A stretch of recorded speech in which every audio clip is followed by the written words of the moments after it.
बजाओ बजाओ ज़रा झूम के बजाओ। लाउड स्पीकर 90 FM के स्टूडियो में आज हम एक ऐसी शख्सियत को लेकर के आए हैं जो आपके काम की बहुत सारी बातें बताएंगे और जिससे रोज़ ही आपका वास्ता पड़ता है। लेकिन हम अपने अधिकारों के बारे में, एक उपभोक्ता के क्या अधिकार हैं इसके बारे में नहीं जानते। कैसे हम अपनी शिकायतें फोरम तक पहुंचाएं, क्या क्या सरकार ने व्यवस्था कर रखी है, क्या क्या आपके पास सबूत होने चाहिए, क्या क्या आपके पास पेपर्स होने चाहिए, कैसी आपकी तैयारी होनी चाहिए, इन सारे पहलुओं पर बातचीत करने के लिए हमने आज जिला उपभोक्ता फोरम से लगभग 36 साल से सक्रिय वहाँ हैं, जुड़े हैं, वरिष्ठ अधिवक्ता ब्रिज बिहारी लाल श्रीवास्तव जी को आमंत्रित किया है।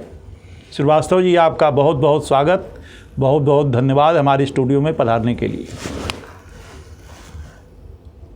आपको श्रीवास्तव जी के बारे में बता दूं, आप गोरखपुर विश्वविद्यालय से ही आपने विधि की डिग्री प्राप्त की है और आप सामाजिक रूप से भी सक्रिय रहे हैं।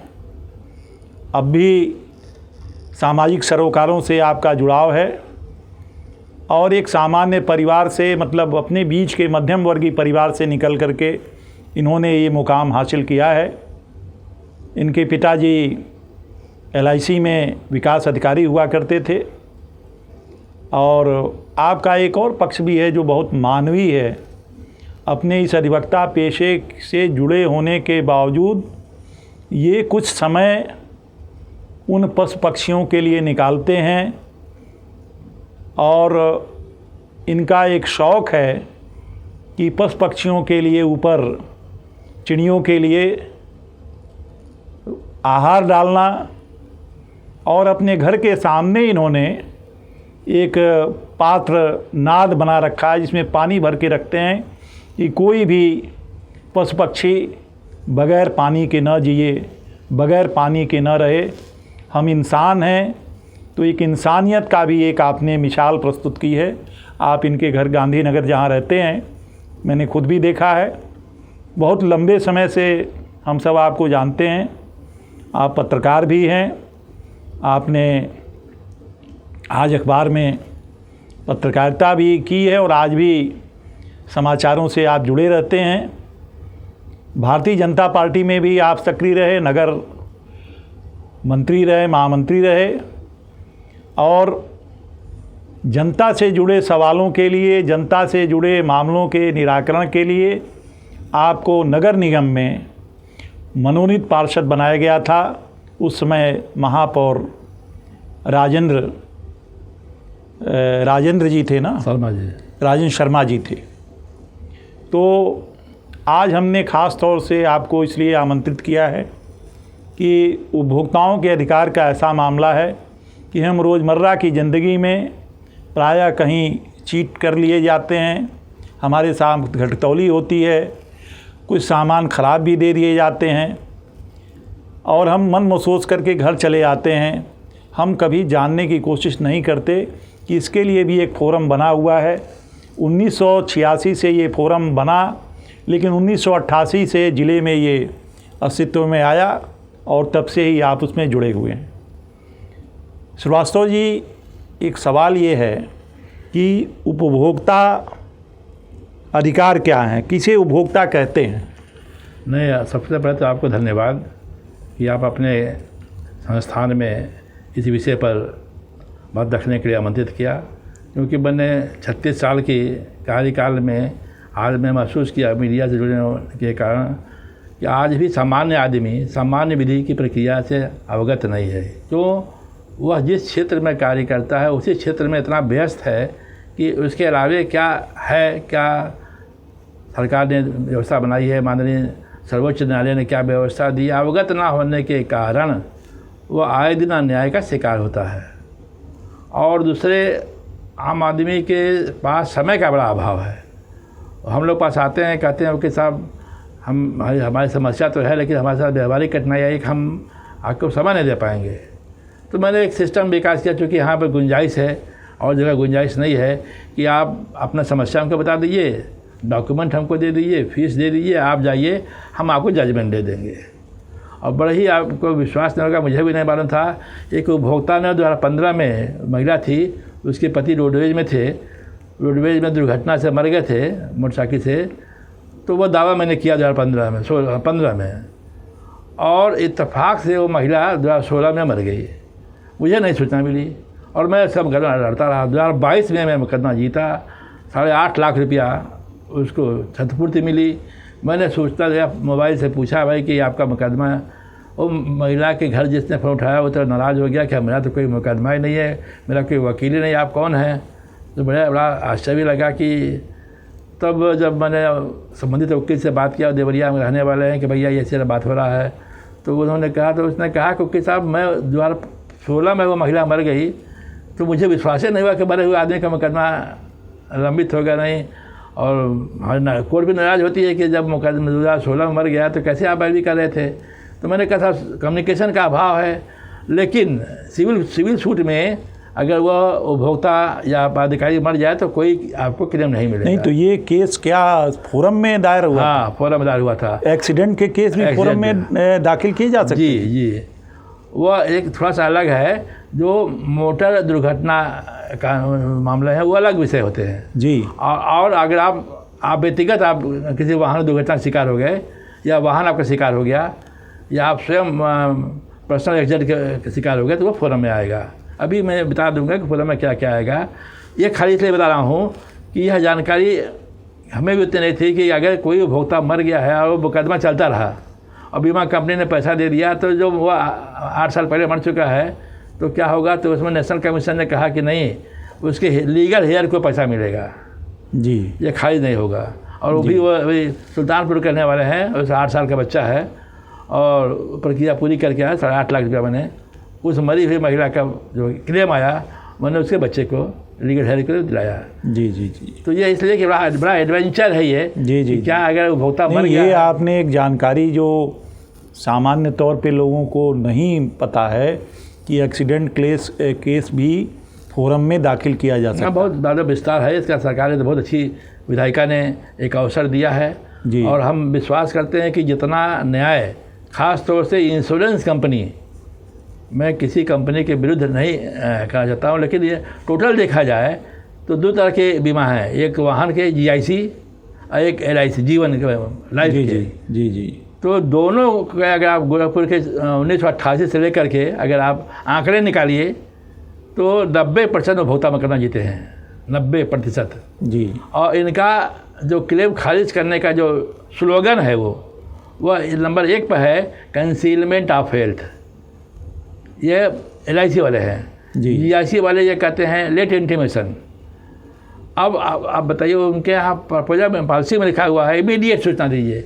कोई अगर वहाँ का दुर्घटना का शिकार हो गया तो पहले जीवन की रक्षा करेगा कि पहले वो क्लेम की बात करेगा? जी जी, व्यवहारिक ह्यूमन नेचर। जी जी जी, ह्यूमन नेचर कि पहले दुर्घटना के बाद आदमी पहले देखेगा कि हमारे क्या पोजीशन है, पहले मेडिसिन चिकित्सा की तरफ दौड़ेगा, नॉर्मल होने के बाद तब वो क्लेम के बारे में सोचेगा।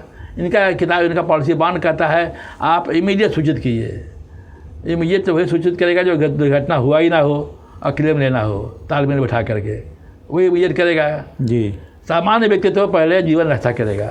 बिल्कुल। और पर सुप्रीम कोर्ट ने कहा कि late intimation is not ground for the reportation, not of the ruling I जी। लेकिन लोग जानते नहीं हैं, और ना जानने का काफ़ी लोग तो आते ही नहीं हैं कि जब लेट हो गया तब क्या जाएँ।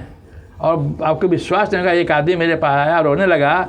उसने कहा साहब कि LIC ने क्लेम खारिज कर दिया, मुझे जानकारी ही नहीं थी कि इनके द्वारा खारिज किए मामलों की सुनवाई भी कहीं होती है जी। जब अखबार में पढ़ा उसने कि कोर्ट ने पैसा दिलवाया खारिज होने का, आज भी ऐसी संख्या कम नहीं है जिन्हें यह नहीं मालूम है कि बीमा कंपनियां जो क्लेम खारिज कर दे रही हैं इसकी कई सुनवाई होती है।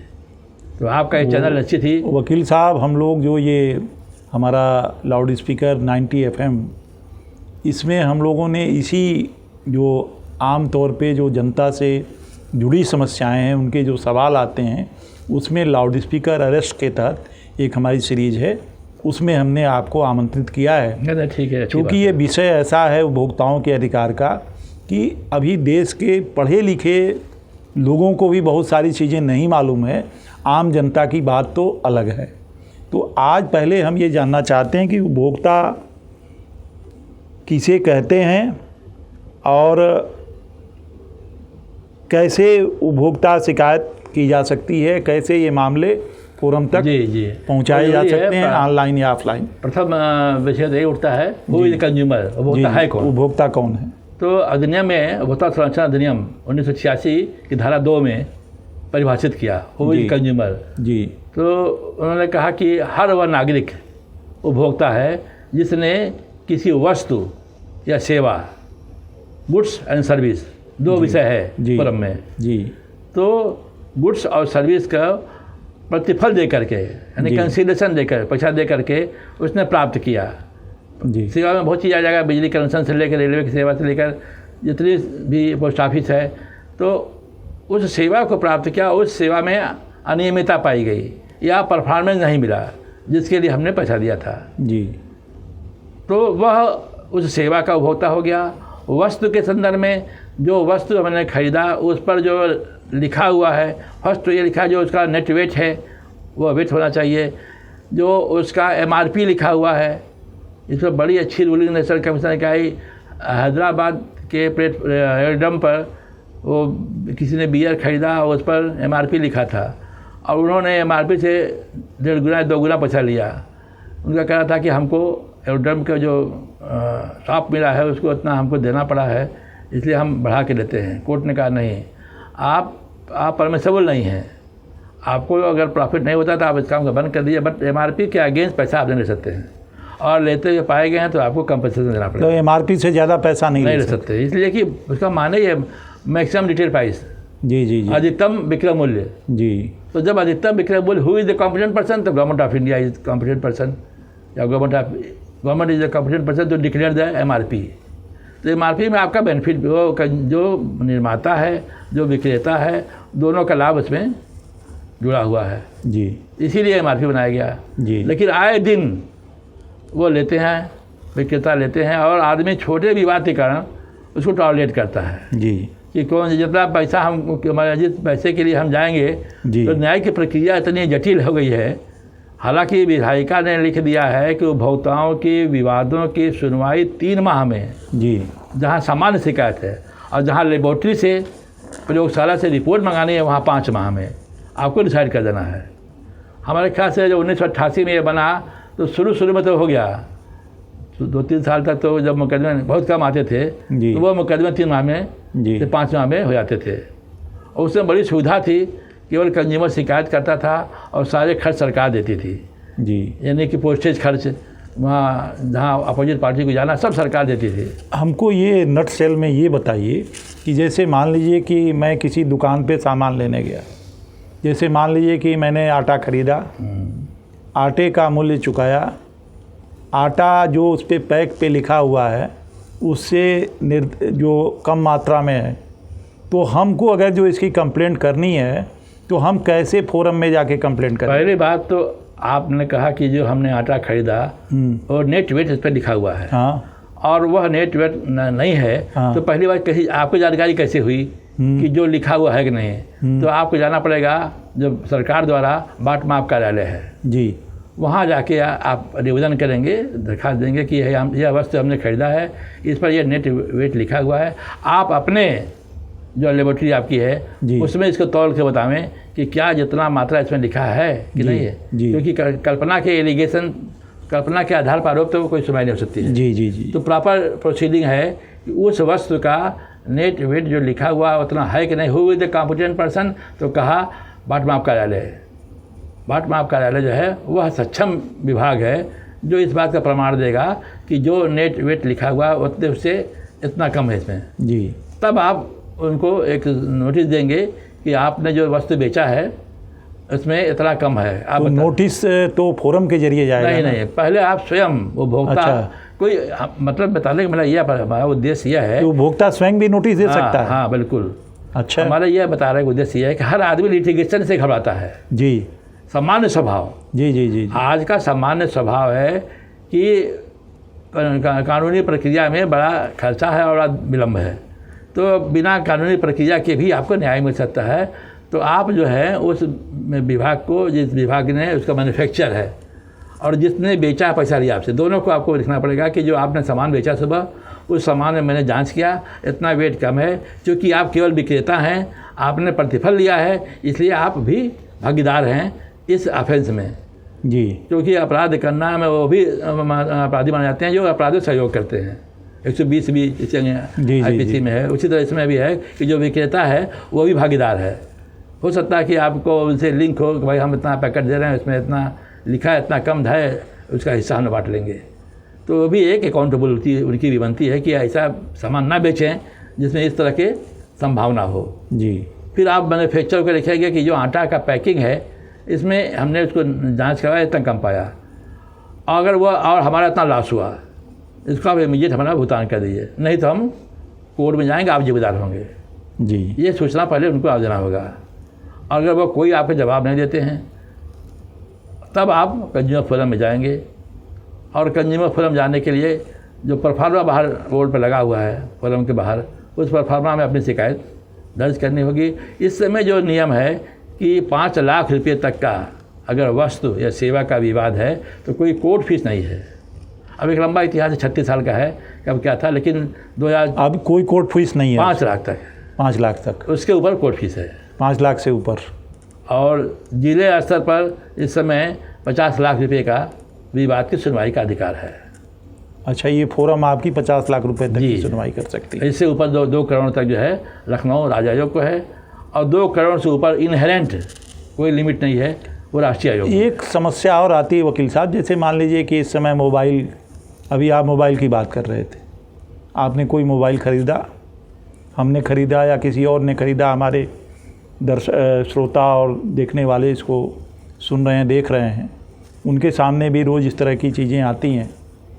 जैसे हमने कोई मोबाइल ख़रीदा, ख़रीदने के बाद जो उस मोबाइल के बारे में जो उसकी खासियत बताई गई थी, जो कंपनी ने की, जिस कंपनी ने की, किसी भी ABCD जो भी कंपनी है, मैं किसी का नाम नहीं ले रहा, कि इसमें ये स्पेशल फीचर्स हैं, ये इसकी खूबी है, और जब हम दोबारा उसको लेके घर पे आए और जब हम उसको चलाने लगे तो उसमें वो सब चीज़ें नहीं हैं, उसमें बहुत सारी गड़बड़ियाँ हैं।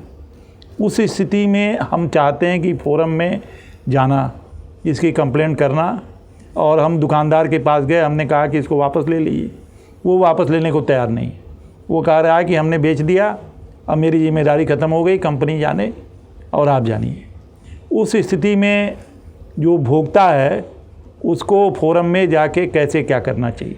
जैसे मैंने बताया कि कोई वस्तु या सेवा, मोबाइल जो है वो वस्तु में आएगा जी, गुड्स में आएगा जी। अगर आपने गुड्स क्रय किया और उसके जो क्वालिटी परफॉर्मेंस जो बताए गए थे उसमें उसके अनुसार नहीं पाए गए जी, तो वह पहला काम करेंगे कि जो बेचा है उसको, क्योंकि पैसा वो लिया है तभी आप वो भुगता हुए जी, और जो मैन्युफैक्चर है दोनों को, किसी एक को नहीं, दोनों को शिकायत भेजनी होगी कि मैंने इस तारीख को इस प्रोजेक्ट को, इस गुड्स को आपके प्रचार प्रसार के से प्रभावित होकर के मैंने क्रय किया, लेकिन जब इस्तेमाल शुरू किया तो उसके अनुसार उसको सुविधाएं नहीं पाई गई जी। जो अनुचित व्यापार, अनफेयर ट्रेड प्रैक्टिस का ये जी, उदाहरण है। और उनको फिर आप कहेंगे कि इसको इमीडिएट या तो पैसा हमारा वापस किया जाए या इस डिफेक्ट को दूर किया जाए जी। अगर आप डिफेक्ट दूर नहीं कर पाते हैं तो जो पैसा लिया गया वह with interest plus with harassment, जो आपको उस इक्विपमेंट को उपभोग से वंचित रहे, आपकी जो सेवाएं प्रभावित हुई, सुविधाएं प्रभावित हुई, उसका कंपनसेशन अलग से जी। आप बिना किसी साधारण कागज़ पर, किसी टिकट के सादे कागज़ पर शिकायत लिखेंगे। उसके कथन के समर्थन में वो रसीद जो होगी, जो आप वो मस्ट है जो आपने क्रय किया है जी, वो लगाएंगे। और कभी कभी कंपनियां जो हैं जब कोई वस्तु बेचती हैं तो उसमें वारंटी कार्ड भी होता है। गारंटी अब तो देते नहीं, वारंटी देते हैं। तो वह कैश मेमो, वह वारंटी कार्ड, दोनों की फ़ोटो कापी और शिकायत का विस्तार से, उसमें आपको अपना फ़ोटो आधार कार्ड के साथ दाखिल करना होगा, तब कंज्यूमर कोर्ट उसे अपोजिट पार्टी के पास, दोनों पास भेजेगी। और इसका उनसे अब तो माननीय सर्वोच्च न्यायालय की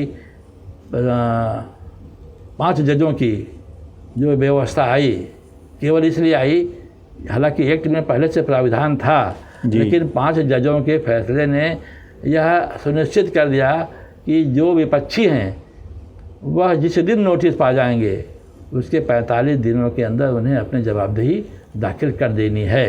यदि 45 दिनों के अंदर जवाबदेही नहीं देते हैं तो उन्हें जवाबदेही दाखिल करने से वंचित कर दिया जाएगा, उनके खिलाफ एक पक्षी सुनवाई होगी जी। और अभी तक पूरे भारत में उन्हें, जिन्होंने 45 दिन के अंदर जवाबदेही नहीं दाखिल किया, कोई छूट का उदाहरण नहीं मिलता है जी।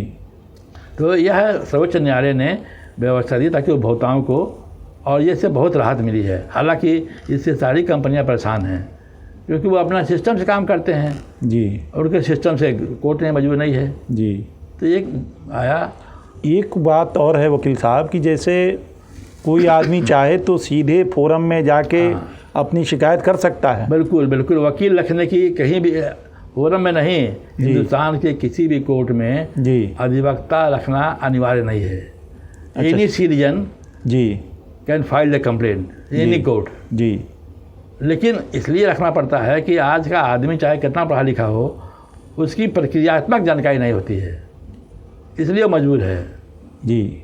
आप बहुत सारे मामले देखते हैं और आए दिन अखबारों में भी ये खबरें आती रहती हैं, बिजली बिल को लेकर के अक्सर मामले आते रहते हैं। तो बिजली बिल का मामला भी फोरम में जाता है? फोरम में आएगा जी। इसमें 2-3 चीज़ें बड़ा महत्वपूर्ण हैं।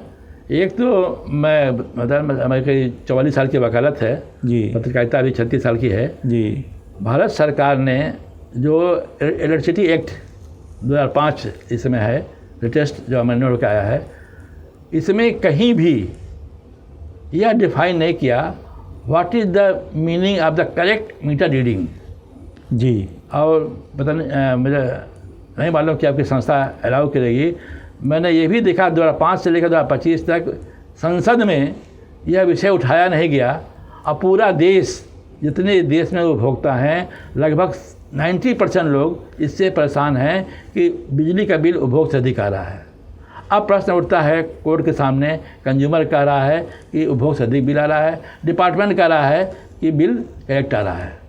अब एक विधिक प्रश्न आया, what is the meaning of the correct meter reading, क्योंकि जब 2 पक्षों में विवाद होगा तो जज को ये ड्यूटी है कि कैसे वो जजमेंट दे। इस 2 पक्षों के विवाद में मैंने RTI के तहत लखनऊ शक्ति भवन से प्रश्न पूछा कि अधिनियम में कोई प्रावधान नहीं दिया गया है कि कोई मीटर करेक्ट रीडिंग दे रहा है कि नहीं दे रहा है, कहाँ परिभाषा दिया गया है। आप बतावें कि किसी भी कंज्यूमर के घर के बिजली का मीटर का सही रीडिंग है, उसकी परिभाषा क्या है। अगर दोनों के पक्ष विवाद है, विभाग और उपभोक्ता के बीच में, मामला तय कैसे होगा। उन्होंने लिखित जवाब दिया कि अधिनियम तो नहीं है, लेकिन इंटरमीडिएट की किताब में भौतिक शास्त्र में यह दिया गया है कि 1000 किलोवाट का कोई भी इक्विपमेंट विद्युत का अगर इस्तेमाल किया जाए और 1 घंटे में 1 यूनिट आनी चाहिए, ये करेक्ट डिफिनेशन है बिजली के मीटर की रीडिंग की। इससे कम आता है तो स्लो है, इससे अधिक आता है तो फास्ट है। लेकिन यह पद्धति व्यवहार में नहीं है। वो एक चेक मीटर रखे हुए हैं और कहते हैं कि स्लो और फास्ट की शिकायत पर हम चेक मीटर से उसको तय करेंगे, लेकिन यह सुविधा नहीं दिए हैं कि जिस चेक मीटर से आप चेक कर रहे हैं वह क्या सही है। विवाद का निराकरण के लिए कि मीटर की रीडिंग स्लो है या फास्ट है, जिस चेक मीटर से आप चेक करने जा रहे हैं हम कैसे संतुष्ट हों। दोनों मीटर आपका है, जिसकी शिकायत है कि फास्ट चल रहा है और जिससे आप निराकरण करने जा रहे हैं। कंज्यूमर कैसे संतुष्ट हो कि जिस निराकरण की पद्धति अपनाने जा रहे हैं चेक मीटर से, वह भी मीटर सही है कि नहीं सही है। क्योंकि जब तक आप संतुष्ट, जैसे आप तराजू के सामान लेते हैं और जो आपका वेट नापते हैं तो वह जो तराजू है वो पहले सही होगा तभी तो सही रिपोर्ट आएगी। इस पर अभी हमारे यहाँ कोई व्यवस्था नहीं बनी है जी, और इसीलिए मुकदमे लंबित चले आ रहे हैं और जस्टिस नहीं हो पा रहा है। और जो पद्धति बताया मैंने, जो आपके शक्ति भवन लखनऊ ने दिया, वह प्रैक्टिकल नहीं है। विभाग उसको नहीं मानता है, जबकि वह 100% प्रैक्टिकल है। 1000 किलोवाट का बल्ब या कोई भी विद्युत उपकरण 1 घंटे चलने पर 1 यूनिट आनी चाहिए। ये बिल्कुल साफ साफ परिभाषा है। अगर ज़्यादा आता है, 2 यूनिट आता है तो मीटर फास्ट चल रहा है, कम आता है तो स्लो किया गया है। तो अब यह हमको दुर्भाग्य है कहने में कि 2005 से लेकर 2020 तक मैं मीडिया से जुड़ा हूँ, कोई मेंबर ऑफ पार्लियामेंट इस विषय को, चाहे पक्ष का हो चाहे विपक्ष का हो, कि पूरा देश का उपभोक्ता परेशान है, इसको अधिनियम में जोड़ा जाए और जो भी जेन्युइन परिभाषा हो जी, जिससे हम ये भी नहीं कहेंगे कि कोई अपना मीटर स्लो करके उसका भोग करे, इसका न्यायकरण होना चाहिए।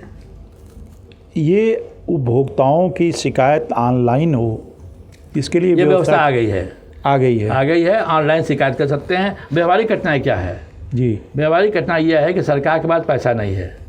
हम जो शिकायत करते हैं अपोजिट पार्टी को नोटिस जाती है और वह खर्चा वह पैरवी कंज्यूमर करना चाहिए। आप ऑनलाइन शिकायत कर देंगे और पेंडिंग पड़ा रहेगा जी, आगे कार्रवाई नहीं बढ़ेगी। क्यों कि कोर्ट के पास कोई फंड नहीं है। अपोजिट पार्टी को रजिस्टर्ड नोटिस भेजना है गवर्नमेंट का, जो डिपार्टमेंट है पोस्ट ऑफिस, कोई अलाउ नहीं है। हालांकि एक्ट में लिखा है, लेकिन प्रैक्टिकल यह है कि जैसे गवर्नमेंट की मंशा है कि जो जितने भी इंस्टीट्यूशन गवर्नमेंट के हैं वो पोस्ट ऑफिस को ही रेलिवेंट माना जाए। एक हेल्पलाइन का भी नंबर दिया गया है, राष्ट्रीय उपभोक्ता हेल्पलाइन, और वो उसका नंबर 1915 है। हाँ ठीक है ये। तो उस हेल्पलाइन पे जो कंज्यूमर शिकायत करे, वो उनकी शिकायत दर्ज की जाती है। हाँ, और अपोजिट पार्टी से वार्ता की जाती है और वो भरसक प्रयास करते हैं कि दोनों वार्ता से अगर निराकरण निकल जाए तो वो हेल्प करते हैं। ये फंक्शन में है। हाँ, फंक्शन में है जी। और उनके प्रयास से कोई समाधान हुए हैं। लेकिन अब ऐसा देखने में आता है कि यह मतलब केवल एक फॉर्मेलिटी बन के रह गया है। क्यों? अगर आप इनके प्रयास से समाधान नहीं होता तो ये भी यही कहते हैं कि आप कंज्यूमर कोर्ट में जाइए आप जी। वैसे ये इनके पास इतना पावर नहीं है जी। ये मीडिएट, इनका नेचुरल वर्क जब मीडिएटर के साथ होता है और ये मीडिएशन के माध्यम से सुलह समझौते मध्यस्थता के माध्यम से कोशिश करते हैं कि इसका समाधान हो जाए। लेकिन अपोजिट पार्टी तैयार नहीं है तो आप ये निवेदन करेंगे कि आप कंज्यूमर कोर्ट में जाइए, वहाँ प्रॉपर सूट फाइल कीजिए जी। लेकिन इससे से देखिए आपका सहयोग नहीं कर सकते। यहाँ अभी के मामलों के निस्तारण की क्या स्थिति है आपके फोरम में? नहीं, पेंडेंसी है काफ़ी है। हम समझते हैं कि कितने मामले पेंडेंसी में होंगे? गोरखपुर में तो 3000 से ऊपर हैं। 3000 से ऊपर हैं जी, और काफ़ी दिनों से हैं। और इससे अधिक खतरनाक तो राज्य आयोग में है। 2006 में एक LIC का केस हम यहाँ जीते, वह 7 में गया राज्य आयोग में। 2023 में जजमेंट आया है और जजमेंट भी क्या आया है कि राज्य आयोग ने हमारी अपील को स्वीकार कर लिया, हमारे तर्क को, लेकिन जो रेट ऑफ इंटरेस्ट था डिस्ट्रिक्ट फोरम का उसको कम कर दिया। एक तो हम वंचित हुए 6 से लेकर 23 तक, 17 साल 15 साल तक लड़ना। 15 साल बाद अधिकांश उपभोक्ता मर जाते हैं, बचते ही नहीं हैं। अगर बचे भी तो राज्य आयोग ने हमें जो मिनिमम कोर्ट के द्वारा रेट ऑफ इंटरेस्ट है उसको भी कम कर दिया। तो जैसे कहावत है आजकल कि न्याय तो हो रहा है, जजमेंट हो रहा है, न्याय नहीं हो रहा है। फैसले हो रहे हैं, दो राय हैं जी जी, लेकिन जिससे परिभाषा कहा गया कि न्याय टाइम टेकिंग है। टाइम टेकिंग के अलावा जो पर्पज है न्यायपालिका का, न्याय होना दिखना चाहिए, त्वरित न्याय हो और निष्पक्ष न्याय हो, निष्पक्ष न्याय हो। तो चीज़ें हैं जी। एक आपके पास बिजली ये LIC और बैंक से भी जुड़े मामले? नहीं, एक निवेदन है जी, इतना बात जरूरी है बताना जी। जैसे हमने कहा ना कि उपभोक्ता कौन है जी, जो कोई सामान खरीद रहा है जी, लेकिन यह जानना जरूरी है कि क्या बिना किसी शुल्क के, आपने कोई शुल्क नहीं दिया है जी, उपभोक्ता में आएंगे आप? नहीं आएंगे, ये बताना जरूरी है। अच्छा, बिना शुल्क दिए भी उपभोक्ता मान लिए जाएंगे? उदाहरण के रूप में जी, गाँव में आप गए या शहर में है जी, बिजली का पुल आपके दरवाजे पर लगा हुआ है जी, उसमें करंट आ गया जी, कोई बच्चा खेलते हुए गया या कोई पशु गया मर गया, तो उस आप वो बिजली का पुल जो है आपका है नहीं, वो गवर्नमेंट का है, और वहाँ उस पोल के लिए तो आप कोई पेमेंट देते नहीं हैं।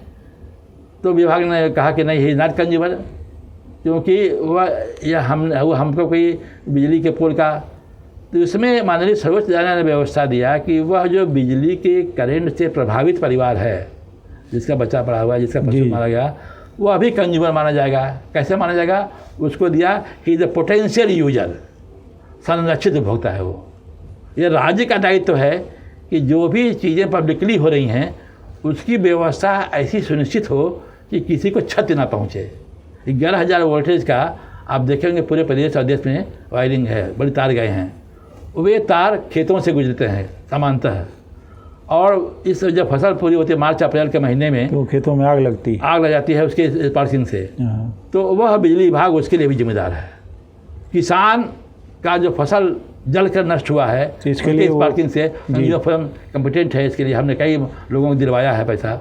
अच्छा, उसमें बिना किसी कंसिडरेशन किसान फोरम में जा सकते हैं, बहुत आराम से जा सकते हैं। अरे यहाँ तक है, थोड़ा सा गांव तक मामला जाता है, आपका चला जाता है। जी जी जी। ये जो बीज है जी, बीज की क्वालिटी लिखी हुई है कि इसका उत्पादन प्रति एकड़ इतना होगा जी, और जब किसान बोता है तो पाता है कि उसका उत्पादन जो बीज के रैपर पर लिखा हुआ है जी, उसके अनुसार नहीं मिलता है। यह मामला जो होता फोरम में जाएगा। ये बहुत महत्वपूर्ण बात है।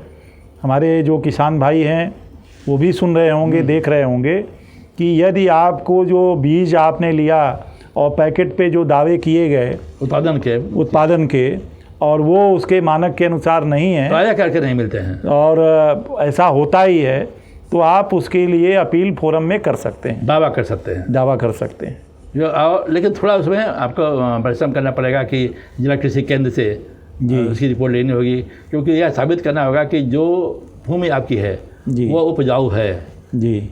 ऐसा तो नहीं कि जो आप बंजर बो दीजिए, मृदा परीक्षण कराना पड़ेगा। नहीं वो, हाँ, आप जा किसी केंद्र को लिखेंगे तो वह सारी जांच करके आपको रिपोर्ट देंगे जी जी जी, और उस रिपोर्ट के आधार पर आप दावा करेंगे, पूरा छत आपको मिलेगी जी जी। बहुत अच्छी जानकारी आपने दी। बाकी पोस्ट ऑफिस है, रेलवे है जी जी जी। रेलवे में लगेज आप एसी में जा रहे हैं, केवल एसी और आरक्षित कोच के लिए है, आपका सामान चोरी हो गया तो उसमें रेलवे के टाइम टेबल में लिखा हुआ है जी कि क्या नियमावली है।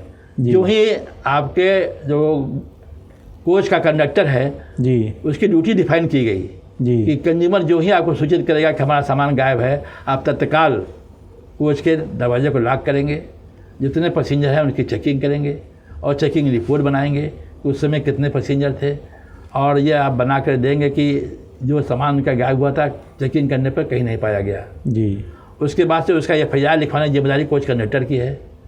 जहाँ ट्रेन रुकेगी वहाँ या जहाँ ट्रेन पहुँचती है वहाँ पर वह FIR लिखवाएंगे जी। जिसमें माननीय सर्वोच्च न्यायालय ने व्यवस्था दी जी कि अक्सर जो कंज्यूमर हैं जानकारी के ना होने के कारण जो प्रोसीजर है दावा दाखिल करने की, वह जैसे इसमें नेशनल कमीशन ने, सुप्रीम कोर्ट ने कहा कि आपको साबित करना है कि जब घटना घटी तो रेलवे ने कौन सी ड्यूटी उसकी डिस्क्राइब थी उसका उन्होंने परफॉर्मेंस नहीं किया, तब आप कंपनसेशन पाएंगे जी। अब पहली बात तो यह है कि आम उपभोक्ता को जो IAS PCS अधिकारी भी हैं या खुद हमारे मौके जज भी हैं, मैंने कई जजों का मुकदमा लड़ा, उनको भी नहीं मालूम है कि रेलवे के कोच कंडक्टर की ड्यूटी कहाँ डिफाइन है जी। कहीं प्रचार है नहीं। मैंने पाया रेलवे के टाइम टेबल में ही, अब तो टाइम टेबल शायद छप भी नहीं रहा है जी जी, टाइम टेबल में ही डिफाइन है कि in the incident of the theft of the luggage what is the duty of the coach conductor, यानी जो कोच कंडक्टर है जब तो सूचना मिलेगी कि यात्री का सामान गायब हो गया है, रिजल्ट। इसमें रेलवे का कहना है कि इंडियन रेलवे एक्ट की धारा 100 के अंतर्गत पैसेंजर ने अपने सामान की बुकिंग नहीं करवाई थी इसलिए हम जिम्मेदार नहीं हैं जी। उसमें फिर आया कि नहीं, रेलवे का यह भी कहना है कि किस पैसेंजर को अपने साथ कितने किलोग्राम का सामान लगे रहने की छूट है जी। ऐसे हवाई जहाज में भी है कि आप सामान आपका ऑटोमेटिक जाता रखा था, लेकिन आपके साथ भी कुछ सामान फल फूल या जो भी हो वह एक बैग आपके अलाउ करते हैं जी, इमरजेंसी के लिए जी। इसी प्रकार से ट्रेन में है, तो जितना लगेज अलाउ है वह लगेज अगर गायब होता है तो रेलवे अकाउंटेबल है। अच्छा, एक सवाल और है आपसे कि ये हवाई यात्रा जो होती है, हवाई यात्रा में मान लीजिए कि पैसेंजर्स का जो टाइम, जिस टाइम पे उसे जाना है उस टाइम पे उन्होंने नहीं पहुंचाया उससे हवाई सेवा ने, और यात्री परेशान हुआ। तो क्या इस तरह के मामले भी फोरम में? बिल्कुल आएंगे, कई फैसले हो चुके हैं जी। अब थोड़ा सा उसमें दिखना ये पड़ता है जी रेलवे या जितने भी गवर्नमेंट आपकी सेवाएं हैं जी यात्रा के, जी उसमें उनके पास तर्क ये होता है कि मौसम ख़राब हो गया था, जी या शिकायत मिली कि इस हवाई जहाज़ में यांत्रिक खराबी है, जी तो वहाँ अगर लेट हुआ तो वह यह माना जाएगा कि आपके इंटरेस्ट में लेट हुआ। जी जी जी आपकी सुरक्षित यात्रा जी जी समय से पहुँचाने से ज़्यादा कहा गया कि दुर्घटना से देर भली। जी तो भले हवाई जहाज़ या ट्रेन देर से जा रही है, लेकिन वहाँ स्लोगन वही काम आता है कि दुर्घटना से देर भली। लेकिन अगर जस्टिफाई नहीं कर पाते हैं तो कंपनसेशन के लिए कंज्यूमर रेल यात्रा हो, हवाई जहाज यात्रा हो, या कोई भी यात्रा के संसाधन हो, वह समय सीमा अगर उन्होंने घोषित की है तो समय से पहुंचाना आवश्यक है। अगर विलम्ब का किसी के रास्ते में पुल टूट गया, कोई ऐसी चीज़ें आ गई, रास्ते में रेल दुर्घटना हो गई है, रास्ता जाम हो गया, तो अप्रत्याशित अगर कोई वजह है तब तो वहाँ एक्सक्यूज है, क्योंकि कोई भी संस्था उसका दायरा नहीं कर सकती तत्काल।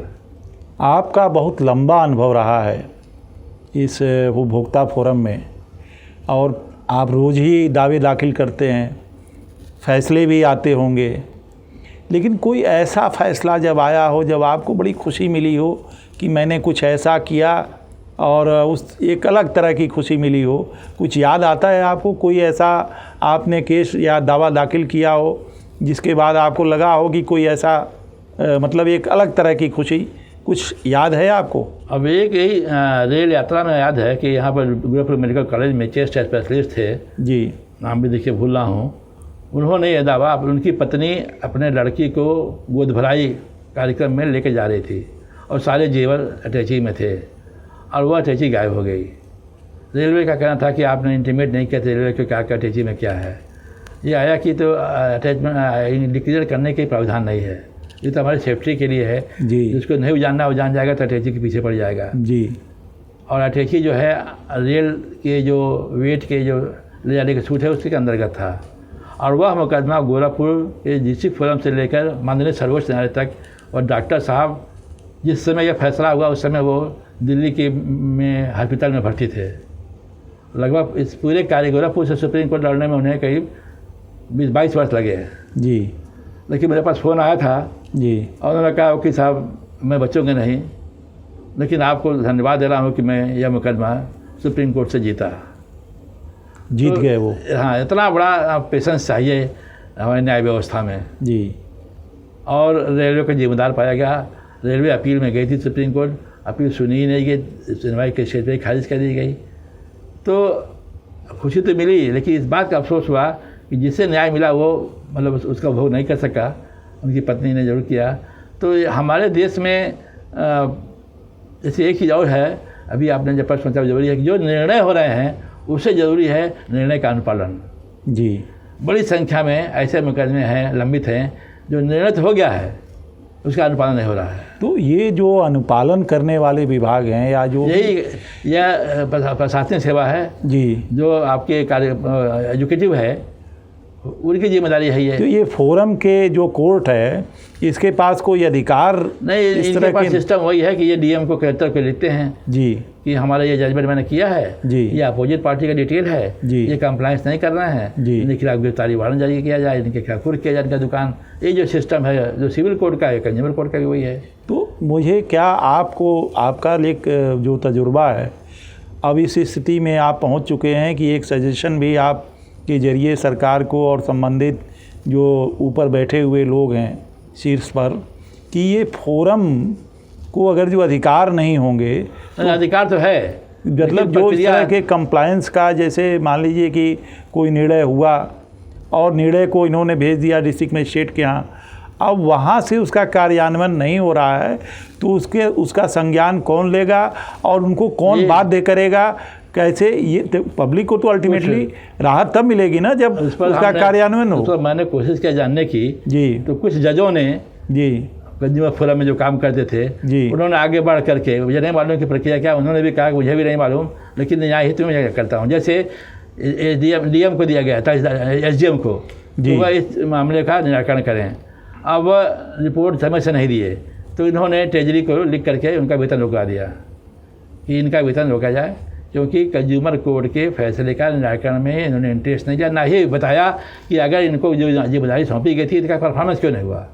यह जो कदम है अधिकारियों के वेतन रोकने का, यह बहुत कारगर हुआ। तो इतना आम जो फोरम के अध्यक्ष हैं वह यह कदम नहीं उठाते हैं जी, डरते हैं कि कहीं महंगा न पड़ जाए। लेकिन यह लॉ के में है कि the interest of the public, जो विधि के नैसर्गिक सिद्धांत हैं, प्रिंसिपल ऑफ नेचुरल जस्टिस के अंतर्गत अदालतों के अधिकार होना चाहिए कि हमने अगर आपकी ड्यूटी है कि अगर गिरफ्तारी वारंट जारी किया गया, आपने क्यों नहीं अरेस्ट किया, आप बताइए, मजबूरी बताइए तो उसका रास्ता निकाला जाएगा।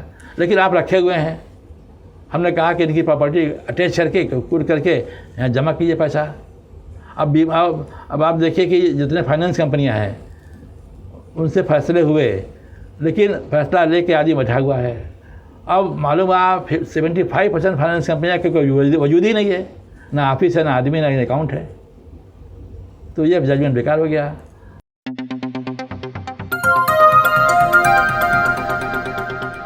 बजाओ जरा झूम के बजाओ, बजाओ बजाओ जरा झूम के बजाओ।